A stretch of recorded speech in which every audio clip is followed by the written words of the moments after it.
সংসদে উচ্চকক্ষ গণভোটের বিধান সহ সংবিধানের ৬২টি জায়গায় পরিবর্তনের প্রস্তাব বিএনপির। আগামী সপ্তাহ থেকে সারা দেশে জরিপ চালাবে সংস্কার কমিশন, যাতে একটি গণতান্ত্রিক সংস্কার সাধিত হয় সংবিধানের এবং সেটার উপকার বাংলাদেশের জনগণ পায়। এগুলো আমরা প্রস্তাব করছি। সমস্ত রকম যে মতামতগুলো এসছে সেগুলো আমরা বিবেচনায় নেব। স্বৈরাচারের মতো নিষ্ঠুরভাবে বিক্ষোভ দমাতে চায় না সরকার, বললেন প্রেস সচিব। সংঘাত ছেড়ে আলোচনায় সংকট সমাধানের আহ্বান স্বরাষ্ট্র উপদেষ্টার। ডেমরার মাহবুবুর মোল্লা কলেজের সামনে কঠোর অবস্থানে আইন শৃঙ্খলা বাহিনী। হামলার জেরে এবার বন্ধ সেন্ট গ্রেগরি স্কুল। বিকালে শিক্ষার্থীদের সপ্তাহব্যাপী সংহতি কর্মসূচি। বল না পাল্টে গণমাধ্যমকে ভুল স্বীকারের আহ্বান তথ্য উপদেষ্টার। প্রত্যাশা অনুযায়ী সহায়তা না পাওয়ার অভিযোগ।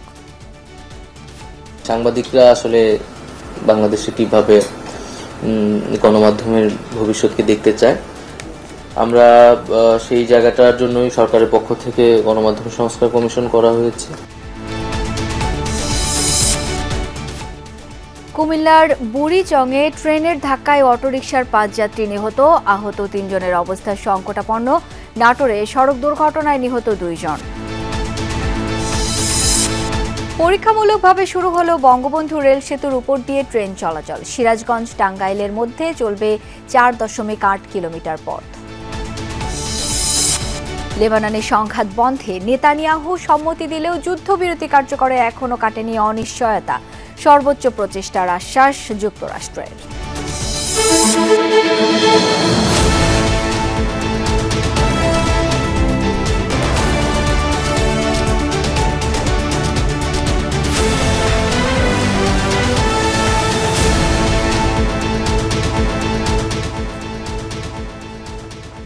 আমন্ত্রণ দুপুরের বাংলাদেশে, আপনাদের সাথে আছি আমি শাওন দত্ত। এতক্ষণ শিরোনাম দেখছিলেন। সংসদে উচ্চকক্ষ, উপরাষ্ট্রপতি ও উপপ্রধানমন্ত্রী পদ সহ সংবিধানে ৬২টি সংস্কারের প্রস্তাবনা দিয়েছে বিএনপি। সকালে সংবিধান সংস্কার কমিশনের কাছে বিএনপির পক্ষ থেকে লিখিত প্রস্তাবনা জমা দেয় সালাউদ্দিন আহমেদের নেতৃত্বে ৪ সদস্যের প্রতিনিধি দল। জানান, পুনর্লিখন নয়, সংশোধনের প্রস্তাবনা দেওয়া হয়েছে। কমিশন প্রধান আলী রিয়াজ জানান, আগামী সপ্তাহ থেকে সারা দেশে জরিপ চালানো হবে। মঙ্গলবার জাতীয় সংসদ ভবনে সংবিধান সংস্কার কমিশনের কার্যালয়ে কমিশন প্রধান ডক্টর আলী রিয়াজের কাছে লিখিত প্রস্তাবনা জমা দেয় বিএনপির স্থায়ী কমিটির সদস্য সালাউদ্দিন আহমেদের নেতৃত্বাধীন ৪ সদস্যের প্রতিনিধি দল। এ সময় সালাউদ্দিন আহমেদ জানান, সংবিধানের সূচনা থেকে তফসিল পর্যন্ত ৬২ জায়গায় সংস্কারের প্রস্তাবনা দেওয়া হয়েছে। সংসদে উচ্চকক্ষ, উপরাষ্ট্রপতি ও উপপ্রধানমন্ত্রীর পদ প্রবর্তন, গণভোটের বিধান পুনঃপ্রবর্তন সহ বেশ কিছু বিষয়ে সংশোধন চায় বিএনপি। প্রধানমন্ত্রী এবং রাষ্ট্রপতির মধ্যে ক্ষমতার ভারসাম্য আনয়নের জন্য বিধান রেখেছি এবং পরপর ২ বারের বেশি প্রধানমন্ত্রী পদে কেউ আসীন হবেন না, সেই বিধান রেখেছি। আমরা নতুন করে পার্লামেন্টের উচ্চকক্ষ সৃষ্টির বিধান প্রস্তাব করেছি। সূচনা থেকে শুরু করে তফসিল পর্যন্ত মোট ৬২টি জায়গায় আমরা বিভিন্ন রকমের প্রস্তাব সংশোধনী সংযোজনী আমরা করেছি। সংবিধান সংস্কার কমিশনের ওয়েবসাইটে এরই মধ্যে প্রায় ৫০,০০০-এর বেশি মানুষ মতামত দিয়েছেন বলে জানান কমিশন প্রধান ডক্টর আলী রিয়াজ।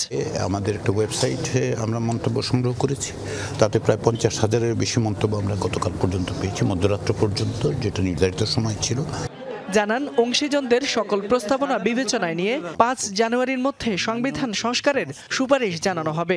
অন্যান্য দলের পক্ষ থেকে আমরা প্রস্তাব পেয়েছি, সেগুলো আমরা পড়ব। আমাদের দায়িত্ব হচ্ছে যে বিভিন্ন স্টেক হোল্ডারের কাছ থেকে যে সমস্ত প্রস্তাব আমরা পাচ্ছি, সেগুলোর মধ্য থেকে যে প্রস্তাবগুলো, সেগুলো নিয়ে আমরা আলাপ আলোচনার মাধ্যমে আমরা কিছু সুপারিশ তৈরি করি। এছাড়া আগামী সপ্তাহ থেকে সংবিধান সংস্কার কমিশনের পক্ষ থেকে সারা দেশে জরিপ করা হবে। ফয়সাল মাহমুদ, যমুনা নিউজ, ঢাকা। ডেমরার মাহবুবুর রহমান মোল্লা কলেজের সামনে পরিস্থিতি এখনও থমথমে, তবে জনজীবন ও যান চলাচল স্বাভাবিক। সকাল থেকেই কলেজ প্রাঙ্গণে পর্যাপ্ত পুলিশ ও সাঁজোয়া যান মোতায়েন রয়েছে। পুলিশ জানিয়েছে, সোমবার ঘটে যাওয়া হামলা ও ভাঙচুরের ঘটনায় মামলা দায়েরের প্রস্তুতি চলছে। সিদ্ধান্ত অনুসারে কলেজ বন্ধ রয়েছে, ভেতরে কাউকে যেতে দেওয়া হচ্ছে না। ভাঙা কলেজ ভবন দেখতে রাস্তায় ভিড় করছেন উৎসুক মানুষ। স্বাভাবিক রয়েছে ঢাকা সিলেট মহাসড়কের যান চলাচল। এদিকে কলেজটির প্রিন্সিপাল জানান, শিক্ষার্থীদের সংঘর্ষে বহিরাগত কেউ সুযোগ নিতে পারে, কিন্তু এখানে কোনো রাজনৈতিক ইন্ধন নেই।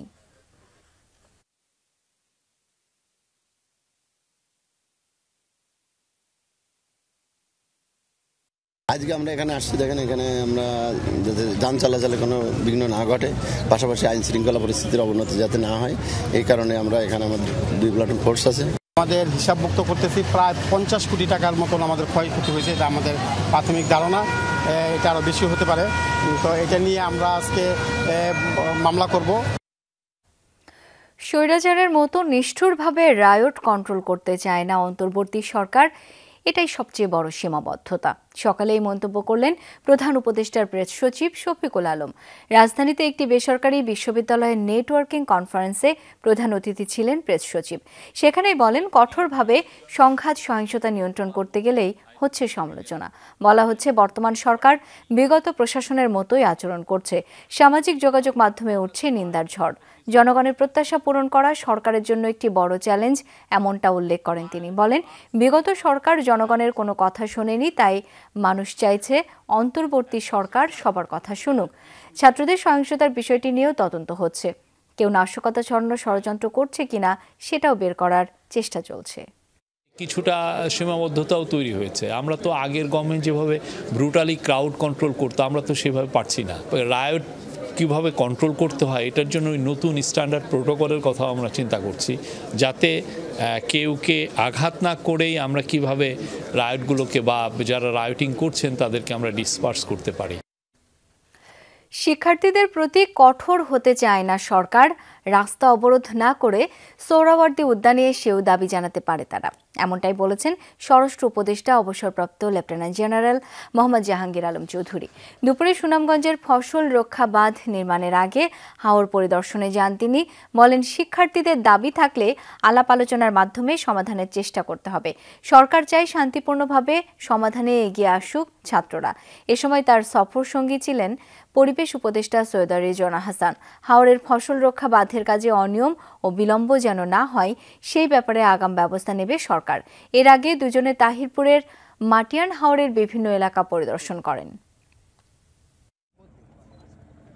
আমরা চাচ্ছি যে আলোচনার মাধ্যমে যদি সমস্যাটা সমাধান হয়, ওটা ভালো, শান্তিপূর্ণভাবে সমাধান। কিন্তু আমার এই ছেলে, আমার এই ভাই, আমি কার উপরে মানে কঠোর হব? শিক্ষাঙ্গনে সংঘর্ষ বন্ধ ও ছাত্রদের মধ্যে ঐক্য ফিরিয়ে আনতে জাতীয় ছাত্র সংহতি সপ্তাহ পালনের ঘোষণা দিয়েছে 19টি ছাত্র সংগঠন। আজ থেকে বিভিন্ন ক্যাম্পাসে যাবার কথা তাদের। এই নিয়ে বিস্তারিত জেনে নেব সহকর্মী আরিফুর রহমান সবুজের কাছ থেকে। তিনি রয়েছেন ঢাকা বিশ্ববিদ্যালয় এলাকায়। সবুজ, ছাত্র সংহতি সপ্তাহের কার্যক্রমগুলো সম্পর্কে জানতে চাই, কি বার্তা দিতে চায় ছাত্র নেতারা?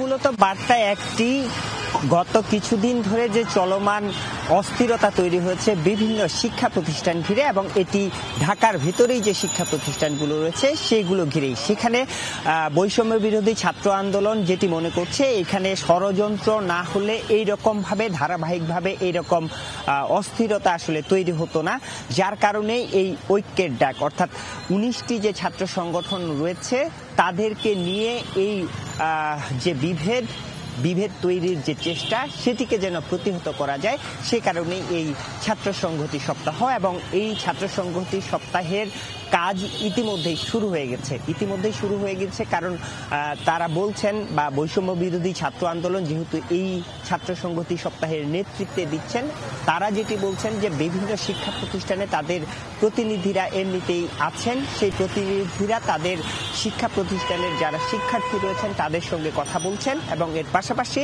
আজকে বিকালের পর থেকে আমরা যতটুকু জানতে পেরেছি, ঢাকা পলিটেকনিক ইনস্টিটিউটে তাদের একটি প্রতিনিধি দল যাওয়ার কথা রয়েছে। এর মধ্য দিয়ে মূলত তাদের সঙ্গে কি ধরনের সমস্যা, কি ধরনের দূরত্ব তৈরি হয়েছে, কোনো বিভেদ রয়েছে কিনা, উস্কানি রয়েছে কিনা, সেই জিনিসগুলো জানার চেষ্টা করবেন এবং সবাই যেন ঐক্যবদ্ধ থাকে সেই প্রচেষ্টাটি মূলত এই যে জোটটি তৈরি হয়েছে এই জোটের থাকবে। সবুজ, অনেক ধন্যবাদ আপনাকে। ভাঙচুরের পর মেরামত কাজের জন্য রাজধানীর পুরান ঢাকার লক্ষ্মীবাজারে অবস্থিত Saint Gregory high school and college অনির্দিষ্টকালের জন্য বন্ধ ঘোষণা করেছে কর্তৃপক্ষ। একই সাথে 2025 সালের প্রথম শ্রেণী ও নার্সারিতে ভর্তির লটারিও স্থগিত করা হয়েছে। প্রতিষ্ঠানটি এক বিজ্ঞপ্তিতে জানায়, বিদ্যালয়ের পরিচালনা পর্ষদের সিদ্ধান্ত মোতাবেক উদ্ভূত পরিস্থিতি পর্যালোচনা করে পরবর্তী নির্দেশনা দেওয়ার আগ পর্যন্ত সব ধরনের কার্যক্রম বন্ধ থাকবে। বিদ্যালয় মেরামতের কাজ শেষ করার সময় সাপেক্ষ সবকিছু অনুকূলে আসার সঙ্গে সঙ্গে বিদ্যালয়ের কার্যক্রম যথারীতি শুরু হবে বলে বিজ্ঞপ্তিতে জানানো হয়। গেল রবিবার Saint Gregory high school and কলেজে ব্যাপক ভাঙচুর চালায় সোহরাওয়ার্দী ও কবি নজরুল কলেজের শিক্ষার্থীরা।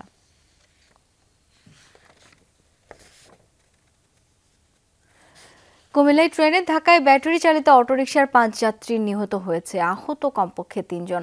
আহত প্রত্যক্ষদর্শীরা জানান, সকাল 10টায় বুড়িচংয়ের কালিকাপুরে একটি অবৈধ লেভেল ক্রসিং পার হচ্ছিল ব্যাটারি চালিত অটোরিকশা। এই সময় চট্টগ্রাম থেকে ছেড়ে আসা চট্টলা এক্সপ্রেস ট্রেনটি অটোরিকশাকে সজোরে ধাক্কা দেয়। ট্রেনের ধাক্কায় ভেতরে থাকা 4 যাত্রী ঘটনাস্থলেই প্রাণ হারান।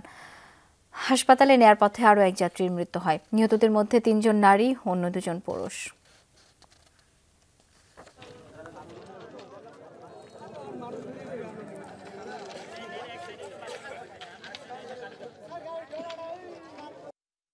আমার মার লোক আমার বোনের তো ছেলে 12-13 বছরের। আরে আল্লাহ, আমার বোনের ছেলে তো, তাই আমার মা ভাইও নাই, বোনও নাই, বাপও নাই। প্রত্যেকটা মানুষের একটাই কথা, এখানে একটা রেল ক্রসিং গেটের অবশ্যই দরকার। সে কোনো দিকে না থাকায় রেল লাইনের উপর তুলে দিচ্ছে গাড়িটা। যখনই তুলে দিচ্ছে তখনই আর একেবারে গাড়ির মুখোমুখি পড়ে গিয়ে ঘটনাস্থলে আমরা এখন এসে একটা লাশ পেয়েছি, একজন মহিলার লাশ পেয়েছি যা শনাক্ত হয়েছে। আর লোক মাধ্যমে আমরা জানতে পেরেছি আরও 5টা লাশ আছে যারা পার্শ্ববর্তী থানায় বাক্সিমুল্লা এলাকায় তাদের বাড়িঘর। দর্শক, এই বিষয়ে বিস্তারিত জানবো সহকর্মী খোকন চৌধুরী সঙ্গে আছেন। খোকন, লেভেল ক্রসিং এ অটোরিকশা উঠে যাবার কারণ হিসেবে কি বলছেন সেখানকার মানুষ, প্রত্যক্ষদর্শীরা কি বলছে সেই বিষয়ে জানতে যাচ্ছি।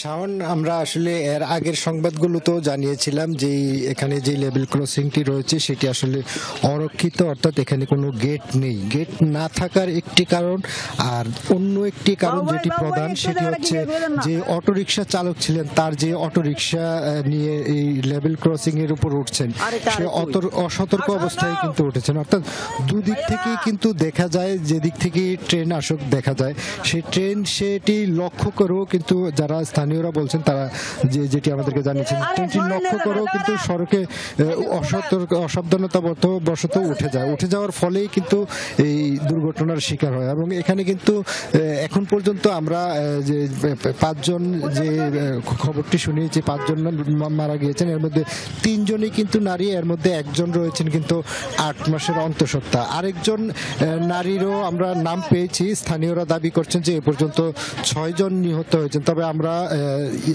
যে উপজেলা নির্বাহী কর্মকর্তা এবং রেলওয়ে পুলিশের সঙ্গে আমরা 5 জনের বিষয়ে নিশ্চিত হতে পেরেছি। তারা বলছেন যে এ পর্যন্ত তারা 5 জনের বিষয়ে তারা নিশ্চিত হতে পেরেছেন, আর 3 জন তারা বলছেন যে তারা চিকিৎসা নিচ্ছেন বিভিন্ন হাসপাতালে। তো এখন পর্যন্ত কিন্তু রেলওয়ের কর্তৃপক্ষে আমরা এখানে কাউকেই কিন্তু সকাল থেকে ঘটনার পর থেকে কাউকে এখন পর্যন্ত দেখতে পাইনি। তবে আমরা ফোনে যোগাযোগ করে যেটি জেনেছি, তারা 4 সদস্য বিশিষ্ট একটি তদন্ত কমিটি গঠন করেছে যে আসলে ঘটনার কারণ অনুসন্ধানে।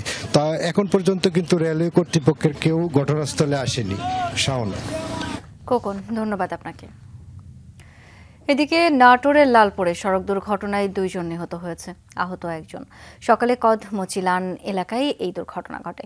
পুলিশ জানায়, পাবনা থেকে নাটোরগামী একটি ট্রাক নিয়ন্ত্রণ হারিয়ে বিপরীত দিক থেকে আসা একটি অটোরিকশাকে ধাক্কা দেয়। অটোরিকশাটি ছিটকে গিয়ে সড়কের পাশে গাছের সাথে ধাক্কা লাগে। এতে করে ঘটনাস্থলে নিহত হন অটোরিকশা চালক আলফু, আহত হন ট্রাক চালক ও হেলপার। তাদের বনপাড়ায় একটি বেসরকারি হাসপাতালে নেওয়া হলে চিকিৎসাধীন অবস্থায় মারা যায় ট্রাক চালক মোস্তাকিন।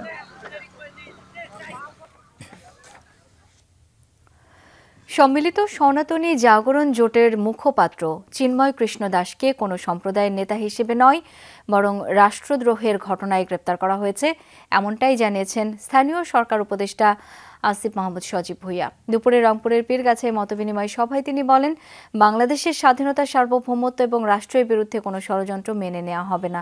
আন্দোলনের নামে দেশকে অস্থিতিশীল করতে এখনও একটি মহল সক্রিয়। তারা বিনা সুদে ঋণ দেওয়ার নামে গ্রামের সাধারণ মানুষদের টাকার বিনিময়ে ঢাকায় এনে আন্দোলন করার চেষ্টা করেছিল। এরই মধ্যে এই আহ্বায়ককে গ্রেপ্তার করা হয়েছে।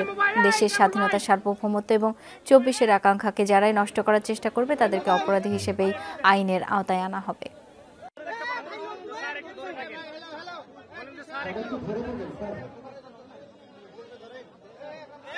আমরা সাম্প্রদায়িক সম্প্রীতির বাংলাদেশ চাই। বাংলাদেশে কোনো সম্প্রদায়কে শুধু সাম্প্রদায়িক পরিচিতির কারণে কোনোভাবেই যেন শিকার না হতে করার জন্য কাজ করছি।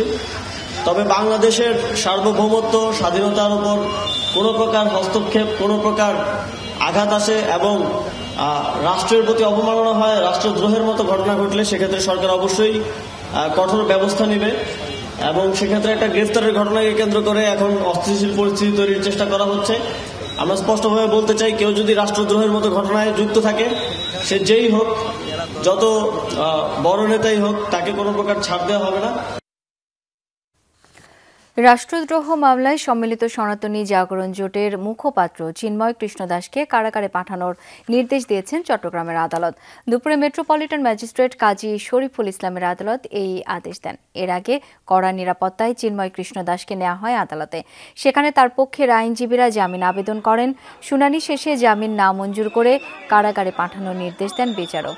কিন্তু পথে চিন্ময় দাসকে বহনকারী প্রিজন ভ্যানের গতিপথ রোধ করে তার অনুসারীরা।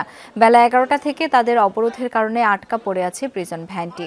ঢাকা থেকে চট্টগ্রামে ফেরার সময় শাহজালাল বিমানবন্দর থেকে পুলিশের গোয়েন্দা শাখার সদস্যরা তাকে গ্রেপ্তার করে। জাতীয় পতাকা অবমাননার অভিযোগে চিন্ময় সহ 19 জনের নামে গত 31 অক্টোবর মামলা হয়।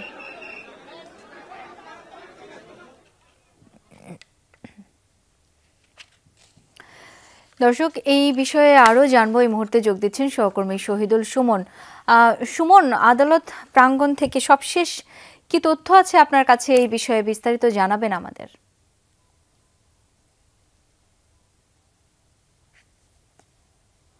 পর্যন্ত আপনি দেখছেন আমার ক্যামেরার চোখে হয়তো সেই বিষয়টি দেখা যাচ্ছে। এখনো পর্যন্ত চিন্ময় কৃষ্ণ দাসের যে বহনকারী প্রিজন ভ্যান, সেটি ঘিরে কিন্তু এখনো পর্যন্ত সনাতন ধর্মাবলম্বীরা কিন্তু বিক্ষোভ করছে। তারা প্রায় 2 ঘন্টা যাবত তার প্রিজন ভ্যানটি ঘিরে রেখে বিক্ষোভ করছে। তারা বলছেন যতক্ষণ পর্যন্ত তাদের যে ধর্মীয় নেতাকে আসলে মুক্তি দেওয়া হবে না, কিংবা তাদের যে মিথ্যা মামলার কথা বলছেন, তারা তাকে যেই রাষ্ট্রদ্রোহ মামলায় আসলে আসামি করা হয়েছে, সেটি মিথ্যা মামলা আখ্যা দিয়ে তারা কিন্তু সেই মামলা থেকে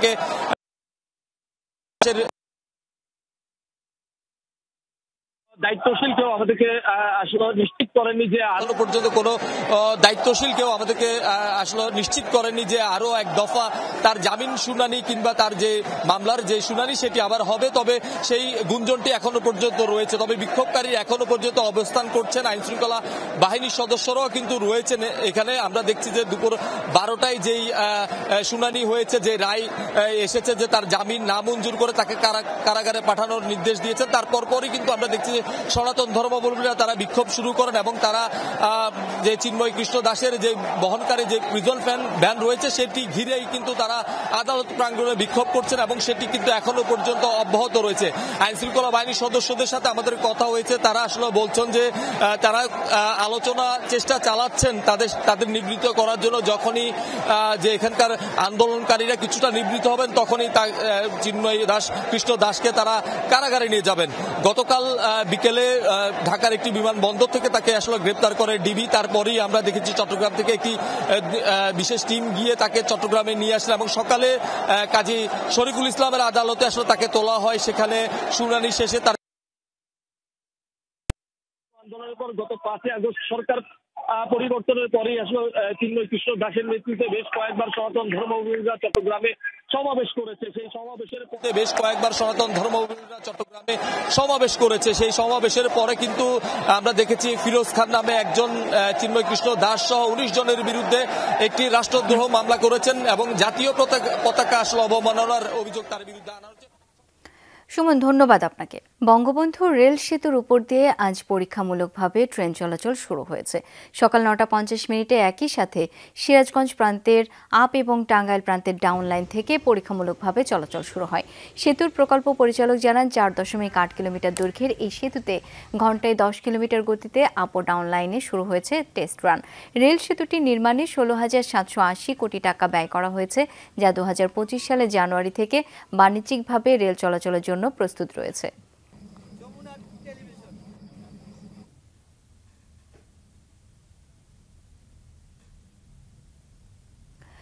নাটোরের রেল লাইনে স্লিপারের ক্লিপ চুরি যেন কিছুতেই রোধ করা যাচ্ছে না। এছাড়া শতাধিক স্থানে স্লিপার ভেঙে ঝুঁকিপূর্ণ হয়ে উঠেছে রেলপথ। সম্মিলিত প্রচেষ্টায় ক্লিপ চুরি রুখতে জোর দিচ্ছেন সংশ্লিষ্ট কর্মকর্তারা। যাত্রী নিরাপত্তার বিষয় বিবেচনায় ঝুঁকিমুক্ত রেলপথ তৈরিতে লাইনগুলো দ্রুত মেরামতের দাবি ভুক্তভোগীদের। নাটোরের আব্দুলপুর থেকে আজিমনগর রেল স্টেশন পর্যন্ত ডাবল লাইনের শতাধিক স্থানেই স্লিপারগুলো এমন ভাঙা, এর উপর দিয়ে ছুটছে একের পর এক ট্রেন। প্রায় 10 কিলোমিটার রেলপথের বেশ কয়েকটি স্থান থেকে চুরি হয়েছে স্লিপারের ক্লিপ, যার কারণে ভাঙছে স্লিপারগুলো। এতে উদ্বেগ বাড়ছে ট্রেন চলাচলে। রেলপথ নিরাপদ রাখতে চুরি ঠেকানো সহ ক্ষতিগ্রস্ত অংশ মেরামতের দাবি চালক ও যাত্রীদের। কোথাও যদি নাট বল্ট না থাকে এখন, আর যদি স্লিপার ভাঙানো থাকে সেটা অবশ্যই ঝুঁকিপূর্ণ।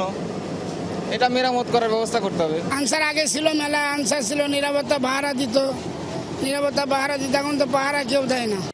স্টেশন মাস্টার জানালেন, ক্লিপ চুরি ঠেকাতে পাহারা জোরদার করা হয়েছে। বিষয়টি জানানো হয়েছে ঊর্ধ্বতন কর্তৃপক্ষকে। রেলের যে পিনগুলো থাকে এগুলো খুলে নিয়ে যাচ্ছে অনেকেই, তো আমরা এর জন্য ঊর্ধ্বতন কর্তৃপক্ষকেও জানাইছি এবং নাইটে গাড়ির ব্যবস্থাও করছি। যন্ত্রাংশগুলো চুরি হয় সেকশনের বাইরে, এগুলো হয়তো আমরা আমাদের বললে আমরা হয়তো কর্তৃপক্ষকে জানাই, তারা ব্যবস্থা নেয় আর কি। রেলপথ ঝুঁকিমুক্ত রাখতে সর্বোচ্চ সতর্ক থাকে রেলওয়ে বিভাগ। স্লিপারের ক্লিপ চুরি ঠেকাতে সবার সম্মিলিত প্রচেষ্টাকে গুরুত্ব দিচ্ছেন এই কর্মকর্তা। একার পক্ষে কিন্তু অসম্ভব। একটা মানুষ প্যান্ডেল ক্লিপ খুলতেছে, সাধারণ জনগণ সেটা দেখতেছে, সে যদি একটু কিছু করে, আমাদের আইন শৃঙ্খলা বাহিনী তারাও দেখতেছে, সবাই যদি মিলিতভাবে এটা রোধ করা যায় তাহলে সম্ভব। পাবনার ঈশ্বরদী রেলওয়ে থানার আওতায় ঝুঁকিপূর্ণ এই রেলপথ, তবে বিষয়টি নিয়ে কোনো মন্তব্য করতে রাজি হননি থানার ভারপ্রাপ্ত কর্মকর্তা। নতুন আমি আসছি, নতুন পুরোপুরি সব অভিজ্ঞতা তৈরি হয়ে আসেনি। রেলযাত্রা নিরাপদ করতে ঝুঁকিপূর্ণ রেল লাইন মেরামত সহ নজরদারি বাড়ানোর দাবি সচেতন মহলের। নাজমুল হাসান, যমুনা নিউজ, নাটোর। সিলেটে বিএনপির উদ্যোগে রাষ্ট্র কাঠামো মেরামতের 31 দফা ও জনসম্পৃক্ত বিষয়ক কর্মশালা চলছে। সকাল 10টা থেকে শুরু হওয়া এই কর্মশালায় প্রশিক্ষক হিসেবে রয়েছেন দলটির কেন্দ্রীয় প্রশিক্ষণ কমিটির সদস্যরা। এতে অংশ নিয়েছেন সিলেট বিভাগের 5 ইউনিটের সিনিয়র নেতারা। এছাড়া বিএনপির কেন্দ্রীয় যুগ্ম মহাসচিব শহীদ উদ্দিন চৌধুরিয়ানী সহ কেন্দ্রীয় নেতৃবৃন্দ উপস্থিত রয়েছেন। আয়োজকরা জানান, রাষ্ট্র সংস্কারের ধারণা তৃণমূল পর্যন্ত ছড়িয়ে দিতে এই কর্মশালা। এদিকে বেলা 3টায় কর্মশালায় বক্তব্য দেওয়ার কথা রয়েছে দলটির ভারপ্রাপ্ত চেয়ারম্যান তারেক রহমান।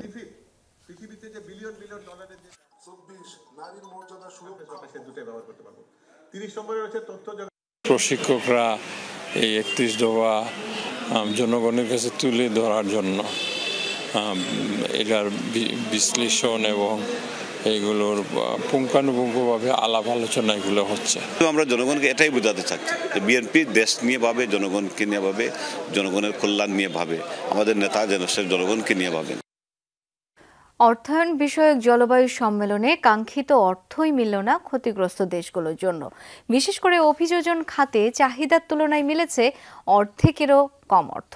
বিষয়টি নিয়ে হতাশা প্রকাশ করেছেন জলবায়ু অ্যাডাপ্টেশন ফান্ডের প্রধান। যমুনা টেলিভিশনকে দেয়া সাক্ষাৎকারে বলেন, এই খাতে অর্থায়ন বৃদ্ধি করা গেলে লাভবান হতে পারত বাংলাদেশের মতো দেশগুলো। আজারবাইজান থেকে আহমেদ রেজা জানাচ্ছেন বিস্তারিত। জলবায়ু অভিঘাত মোকাবেলায় খাপ খাইয়ে নেয়া বা অভিযোজন খাতে সক্ষমতা বৃদ্ধি বাংলাদেশের মতো ক্ষতিগ্রস্ত দেশগুলোর অন্যতম কার্যক্রম। কিন্তু প্রতি বছর কমছে জলবায়ু অভিযোজন খাতে অর্থায়ন। এবছর জলবায়ু সম্মেলনে $300 মিলিয়ন অর্থ প্রত্যাশা করা হলেও মিলেছে কেবল 133 মিলিয়ন। বিষয়টি নিয়ে হতাশায় এই তহবিলের প্রধান মিকো ওলিকাইনেন।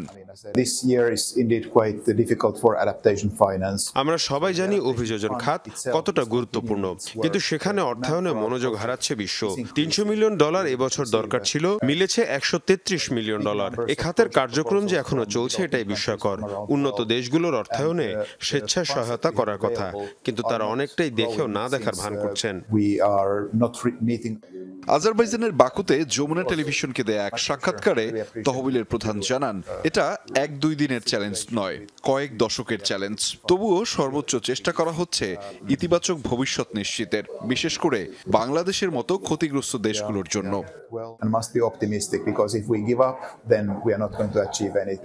এবছর নিউ কালেকটিভ কোয়ান্টিফাইড গোল, অ্যাডাপ্টেশন ফান্ড ও অর্থায়ন বিন্যস্ত একটা চ্যালেঞ্জ ছিল। তবে আপনাকে মনে রাখতে হবে, এটা 1 বছরের চ্যালেঞ্জ নয়, কয়েক দশকের চ্যালেঞ্জ। আমরা ক্রমাগত চেষ্টা চালাচ্ছি একটা ইতিবাচক ভবিষ্যতের জন্য। বলটা এখন উন্নত দেশগুলোর কোর্টে। আমরা যদি ছেড়ে দিই তাহলে কিছুই পাবো না। সম্মেলনের সমঝোতায় বিভিন্ন দেশ ও রাষ্ট্রভিত্তিক সংস্থাগুলো বিভিন্ন রকমের দাবি তোলে। অভিযোজন খাতে আর্থিক ঘাটতির এই কথা জানা আছে উন্নত দেশগুলোর, তবুও বিষয়টি নিয়ে তারা গড়িমসি করছে। Hundreds of billions or trillions that are being discussed. Our funding is grant-based funding. আমরা $মিলিয়ন অর্থায়ন নিয়ে আলোচনা করতে পারি, কিন্তু আমি বলবো গ্রান্ট বেসড ফান্ড আরো বাড়ানো দরকার, বিশেষ করে বাংলাদেশের মতো ক্ষতিগ্রস্ত দেশগুলোর জন্য। Private sector investment. এখনো আশা ছাড়ছেন না মিকো, বলছেন হতাশা থাকতেই পারে, তবে আগামী সম্মেলনে ও উন্নত দেশগুলো উন্নয়নশীল দেশগুলোকে আরো অর্থ সহায়তা বাড়াবে বলেই প্রত্যাশা তার। And a little bit depressing. I mean, I said I need to try and keep on being optimistic. Ahmed Reza, Jamuna news, Baku, Azerbaijan. Dhaka national medical institute হাসপাতালে শিক্ষার্থী অভিজিৎ মৃত্যুর ঘটনায় প্রাথমিক তদন্তে চিকিৎসকদের কোনো গাফিলতি নেই বলে দাবি করেছে হাসপাতাল কর্তৃপক্ষ। মঙ্গলবার দুপুরে রাজধানীর জনসন রোডে সংবাদ সম্মেলনে ঢাকা ন্যাশনাল মেডিকেল ইনস্টিটিউট হাসপাতালের পরিচালক ইফফা তারা জানান, মাহবুবুর রহমান মোল্লা কলেজের শিক্ষার্থীদের নেতৃত্বে হাসপাতালে হামলা চালিয়ে ব্যাপক ক্ষয়ক্ষতি করা হয়েছে। অভিজিৎ মৃত্যুর পর লাশ আটকে রাখা হয়। শিক্ষার্থীদের এমন দাবি ভিত্তিহীন বলেও দাবি করেন হাসপাতালটির পরিচালক। বলেন, কলেজ শিক্ষার্থীদের সংঘর্ষের ঘটনায় হাসপাতাল জড়িত নয়। পাওনা টাকা আদায়ের দাবিতে নবীনগর চন্দ্রা মহাসড়কে অবস্থান নিয়ে বিক্ষোভ করছে ঢাকা ইপিজেডের বন্ধ হওয়া লেনি ফ্যাশন ও লেনি অ্যাপারেলস কারখানার শ্রমিকরা। সকাল থেকে আশুলিয়ার ঢাকা ইপিজেড এলাকায় নবীনগর চন্দ্রা মহাসড়ক অবরোধ করে শ্রমিকরা। তাদের অভিযোগ, 4 বছর আগে করোনাকালে লেনি ফ্যাশন কারখানা বন্ধ করে দেয় কর্তৃপক্ষ। 3 মাসের বকেয়া বেতন, আনলিভ সার্ভিস বেনিফিটের দাবিতে এই বিক্ষোভ কর্মসূচি পালন করছে তারা। শিল্প পুলিশ জানায়, ডিপিজেডের লেনি ফ্যাশনের শ্রমিকরা বকেয়া পাওনা আদায়ের দাবিতে মহাসড়কে অবস্থান নিয়ে বিক্ষোভ করছে। এতে বন্ধ রয়েছে যান চলাচল। কর্তৃপক্ষ শ্রমিকদের সাথে কথা বলে বিষয়টি সমাধানের চেষ্টা চালিয়ে যাওয়া হচ্ছে। অপ্রীতিকর ঘটনা এড়াতে আইনশৃঙ্খলা রক্ষাকারী বাহিনীর সদস্যরা সতর্ক অবস্থান নিয়েছে। পঞ্চগড়ে অগ্রহায়ণের প্রথম ভাগেই ধীরে ধীরে অনুভূত হচ্ছে শীত। ভোরবেলা গোটা জেলা আচ্ছন্ন থাকে কুয়াশায়। বেলা গড়ালে সূর্যের তাপে পরিস্থিতির কিছুটা উন্নতি হলেও সন্ধ্যা নামতেই আবারও জেঁকে বসে ঠান্ডা। প্রকৃতি যেন নিজেকে মুড়িয়ে রেখেছে কুয়াশার চাদরে।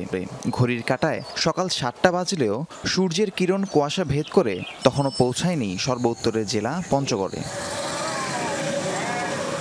প্রতি বছরই শীতকালে খবরের পাতায় শিরোনাম হয় পঞ্চগড়ে তাপমাত্রার পারদের উঠানামা। অগ্রহায়ণের শুরুর সময়টাতেই এই অঞ্চলে জেঁকে বসতে শুরু করেছে শীত। গরম কাপড় ছাড়া সকালে বাড়ির বাহিরে বেরোয় না কেউ। শীতের তাপমাত্রা আস্তে আস্তে কমতেছে, এখন একটু হালকা শীত অনুভূত হচ্ছে। সকালে প্রচণ্ড কুয়াশা পড়ছে। আমাদের গরিব মানুষ কাজকর্ম করতে পারে না শীতের কারণে, ওই জন্য অনেক কষ্ট হয়। কুয়াশা, হিমেল হাওয়া কিংবা হাড় কাঁপানো শীত, আবহাওয়া যেমনই হোক পেটের দায়ে কাজে যেতে হয় শ্রমজীবীদের। এই মৌসুমে কষ্টটাও তাদেরই বেশি। খড়কুটো জ্বালিয়ে কোনো রকমের শীত নিবারণের চেষ্টা থাকে ছিন্নমূল মানুষের। শীত করতেছে, যে শীতের মধ্যে আইলাম, কুয়াশা পড়বো, এই কুয়াশার মধ্যে যাইতেই হবে বাংলা বান্দা। না গেলে পেটে ভাত নাই। যাইতে হয় বাংলা বান্ধা, এই গাড়ি নিয়ে কাপড় চোপড় এগুলো সব ভিজা হয়ে যায়, আমাদের খুব কষ্ট হয়। শীতকালে আমাদের পাতা কাটার খুব কষ্ট হয়, ঠান্ডার মনে করেন সাইকেল নিয়ে দূর দূরান্ত যাওয়া লাগে, কষ্ট করি। দুর্ভোগের পাশাপাশি শীতকালের আছে কিছু মধুর চিত্র। অন্ধকার নামার পরপরই প্রাণবন্ত হয়ে ওঠে অলিগলির অস্থায়ী পিঠাপুলির দোকান। পসরা সাজিয়ে জমজমাট ব্যবসা করেন মৌসুমি কাপড় ব্যবসায়ীরাও। পাকা পিঠার দোকান প্রতি শীতেই দেই, শীতকাল আসলে বাজারে ভাপা চিতোয়া এটা বেশি চলে। আর শহর এলাকা তো বাজারে মনে করেন সবাই আসে, এটাই পছন্দ করে বেশি। আমি বাজারে নানির সাথে পিঠা খাতে আসছি, আর খাই আমার ছোট বোনের জন্য নিয়ে যাবো। চলতি মৌসুমে পঞ্চগড়ে সর্বনিম্ন তাপমাত্রা রেকর্ড করা হয়েছে 13.5 ডিগ্রি সেলসিয়াস। গত বছর যা নেমেছিল 5 ডিগ্রির ঘরে। রাহিম সারোয়ার, যমুনা নিউজ। 2019 সালে বাংলাদেশের করা মামলায় জিজ্ঞাসাবাদের জন্য কক্সবাজারে উখিয়া রোহিঙ্গা ক্যাম্প পরিদর্শন করছে আন্তর্জাতিক অপরাধ আদালত আইসিসির প্রতিনিধি দল। সংস্থার প্রধান কৌশলী করিম এ খানের নেতৃত্বে সকাল 9:30 নাগাদ তিনি ক্যাম্পে পৌঁছায় 15 সদস্যের প্রতিনিধি দলটি। সেখানে রোহিঙ্গাদের সাথে 2017 সালে মিয়ানমারে সংঘটিত গণহত্যার বিষয়ে কথা বলেছে তারা। এর আগে গতকাল ঢাকায় এসে পৌঁছান প্রতিনিধি দলের সদস্যরা। একই দিন দুপুরে বিমানের একটি বিশেষ ফ্লাইটে রোহিঙ্গা ক্যাম্প পরিদর্শনের উদ্দেশ্যে ঢাকা ছাড়েন তারা। পররাষ্ট্র মন্ত্রণালয় জানিয়েছে, রাখাইন থেকে রোহিঙ্গা কারণে মানবতা বিরোধী অপরাধ হয়েছে কিনা তা তদন্ত করছে আইসিসি। তদন্তের কাজে বাংলাদেশ সফরে এসেছেন আইসিসি প্রধান কৌশলী। এর আগে গত বছরের জুলাই বাংলাদেশ সফরে এসেছিলেন আইসিসি প্রধান কৌশলী। কারাবন্দী ইমরান খানের মুক্তির দাবিতে উত্তাল পাকিস্তান। 144 ধারা ভঙ্গ করেই সাবেক প্রধানমন্ত্রীর স্ত্রী এবং পিটিআই নেতাদের নেতৃত্বে ইসলামাবাদের ডিচক অভিমুখে যাত্রা করছেন লাখো মানুষ। নিরাপত্তা বাহিনীর সাথে দফায় দফায় সংঘর্ষে রণক্ষেত্র বেশ কিছু এলাকা। প্রাণ গেছে নিরাপত্তা বাহিনীর 6 সদস্যের। পরিস্থিতি মোকাবেলায় রাজধানীতে মোতায়েন করা হয়েছে সেনাবাহিনী। আটক করা হয়েছে 4000-এর বেশি পিটিআই সমর্থককে। কারাবন্দী সাবেক প্রধানমন্ত্রী ইমরান খানের ডাকে পিটিআই সমর্থকদের ইসলামাবাদ অভিমুখী জনস্রোতকে কেন্দ্র করে অগ্নিগর্ভ পাকিস্তান। 144 ধারা জারি করেও সরকার নিয়ন্ত্রণ আনতে পারছে না পরিস্থিতি। সব বাধা পেরিয়ে রাজধানীর উপকণ্ঠে পৌঁছে গেছেন বিপুল মানুষ, যাদের সাথে দফায় দফায় সংঘর্ষ হচ্ছে নিরাপত্তা বাহিনীর সদস্যদের। চলমান আন্দোলনে নিরাপত্তা বাহিনীর শতাধিক সদস্যের হতাহত হওয়ার তথ্য পাওয়া গেছে। কোনোভাবেই যখন দমানো যাচ্ছে না আন্দোলনকারীদের, তখন সংবিধানের 245 ধারা সক্রিয় করে ইসলামাবাদে নামানো হয়েছে বিপুল সংখ্যক সেনাবাহিনী। ইসলামাবাদের ডিচকে আন্দোলনকারীদের প্রবেশ ঠেকাতে কন্টেইনার কাঁটাতারের ব্যারিকেড দিয়ে অবরুদ্ধ করে রাখা হয়েছে এলাকাটিকে। স্বামীর মুক্তির দাবিতে হওয়া আন্দোলনে সামনে থেকেই নেতৃত্ব দিচ্ছেন বুশরা বিবি। তার হুঁশিয়ারি, ইমরান খানকে মুক্ত না করে বাড়ি ফিরবেন না। সাবেক প্রধানমন্ত্রীর মুক্তির দাবিতে অবিচল আন্দোলনকারীরাও। যত চাপই আসুক, যতক্ষণ না ইমরান খান বাইরে এসে আমাদের থামতে না বলেন, ততক্ষণ আমরা থামবো না। ডিচক পৌঁছে ইমরান খানের পরবর্তী পদক্ষেপ জানাবো আপনাদের। সবাইকে শান্ত থাকার আহ্বান জানাই। ইমরান খানের জন্য জীবন দিতে তৈরি আছি। এটি ইমরান খানের ফাইনাল কল, তাই তার ডাকে সাড়া দিয়ে এখানে এসেছি। খান মুক্তি না পাওয়া পর্যন্ত আমাদের আন্দোলন চলবে। তাকে না নিয়ে আমরা বাড়ি ফিরব না। আন্দোলনকারীদের দমাতে লাঠিচার্জ, টিয়ার গ্যাস ছোড়াসহ নানা নির্যাতনের অভিযোগ তুলেছে পিটিআই। এখন পর্যন্ত গ্রেফতার করা হয়েছে দলটির 4000-এর বেশি নেতাকর্মীকে। তবে পাক সরকারের দাবি, সর্বোচ্চ সহনশীলতা দেখাচ্ছে নিরাপত্তা বাহিনীর সদস্যরা। বুলেটের জবাব বুলেট দিয়ে দেওয়া খুবই সহজ। আমাদের রেঞ্জার সদস্যরা গুলি করা শুরু করলে 5 মিনিটের মধ্যে বিক্ষোভকারীরা সব পালাবে, কিন্তু আমি তাদের সংযত থাকার নির্দেশ দিয়েছি। বিক্ষোভকারীরাও আমাদের লোক, পাকিস্তানের নাগরিক, কিন্তু সীমারেখা অতিক্রম হয়ে গেলে আমাদের চূড়ান্ত সিদ্ধান্ত নিতে হবে, কারণ নিরাপত্তা কর্মীদের জীবনেরও মূল্য রয়েছে। এদিকে বিক্ষোভ কর্মসূচির জেরে পাকিস্তান জুড়ে ব্যাহত হচ্ছে বিমান চলাচল। পাকিস্তানের বিভিন্ন গণমাধ্যম বলছে, পরিস্থিতি নিয়ন্ত্রণে আনতে পিটিআই এর নেতাদের সাথে সরকার কয়েক দফায় আলোচনা চালালেও তা ব্যর্থ হয়েছে। মোস্তফা মাহমুদ, যমুনা নিউজ। লেবাননে যুদ্ধবিরতি নিয়ে ইসরায়েল আসার কথা শোনালেও কাটেনি অনিশ্চয়তা। গাজা উপত্যকা নিয়েও মধ্যস্থতাকারীরা বহুবার শুনিয়েছেন আশার বাণী, কিন্তু ফলাফল শূন্য। এই অবস্থায় লেবাননের যুদ্ধবিরতি কিভাবে কার্যকর হবে সেটি চূড়ান্ত হয়নি দাবি যুক্তরাষ্ট্রের। সংগঠনকে দুর্বল করার শর্ত হিজবুল্লাহ মানবে কিনা তা নিয়েও রয়েছে প্রশ্ন। ইসরায়েলি আগ্রাসনে লেবাননে ধসে পড়ছে একের পর এক বহুতল ভবন, বর্বরতায় প্রাণ হারাচ্ছেন বহু বেসামরিক। ইসরায়েলি ভূখণ্ড লক্ষ্য করে পাল্টা হামলা জোরদার করেছে হিজবুল্লাহও। রণক্ষেত্র যখন উত্তপ্ত তখনই যুদ্ধবিরতি ইস্যুতে আশার বাণী শোনালো ইসরায়েল। শর্ত সাপেক্ষে লেবাননে হামলা বন্ধে রাজি নেতানিয়াহু, উঠছে এমন গুঞ্জনও। কি সেই শর্ত সেটি প্রকাশ করা হয়নি। ইসরায়েলের পররাষ্ট্রমন্ত্রীর দাবি, হিজবুল্লাহ যাতে আর শক্তি সঞ্চয় করতে না পারে সেটাকেই দেয়া হচ্ছে সর্বোচ্চ গুরুত্ব। কিভাবে বাস্তবায়িত হবে তার উপর নির্ভর করবে লেবাননের সাথে যে কোনো চুক্তি। আমরা দুটি বিষয়ের উপর জোর দিচ্ছি, একটি হিজবুল্লাহ যাতে আর দক্ষিণে অগ্রসর হতে না পারে, অপরটি হলো সশস্ত্র সংগঠনটি যেন লেবাননে শক্তি পুনর্গঠন করতে না পারে। হিজবুল্লাহ সামরিক অবস্থানকে দুর্বল করে দেয় এমন কোনো শর্ত গোষ্ঠীটি মানবে কিনা তা নিয়ে তৈরি হয়েছে ধোঁয়াশা। অবশ্য গাজায় আগ্রাসন বন্ধ নিয়েও বহুবার শোনা গেছে আশার কথা। তবে বাস্তবে যুদ্ধবিরতি তো দূরের কথা, কমেনি বিন্দুমাত্র বর্বরতা। এই পরিস্থিতিতে লেবাননে যুদ্ধবিরতি নিয়েও কাটেনি অনিশ্চয়তা। একটি চুক্তির পথে উল্লেখযোগ্য অগ্রগতি হয়েছে। গত সপ্তাহেও আমরা যে অবস্থানে ছিলাম এখন তার তুলনায় অনেক ভালো অবস্থানে রয়েছি। এখনো কিছুই চূড়ান্ত হয়নি, তবে চেষ্টা অব্যাহত। চুক্তির বিষয়ে আমরা আশাবাদী। আগ্রাসন বন্ধে কাগজ কলমে চুক্তি না হওয়া পর্যন্ত ইসরায়েলকে বিশ্বাস করতে চান না সাধারণ লেবানিজরাও। মোস্তফা মাহমুদ, যমুনা নিউজ। আর এই ছিল দুপুরের বাংলাদেশে। এতক্ষণ সাথে থাকার জন্য সবাইকে অসংখ্য ধন্যবাদ।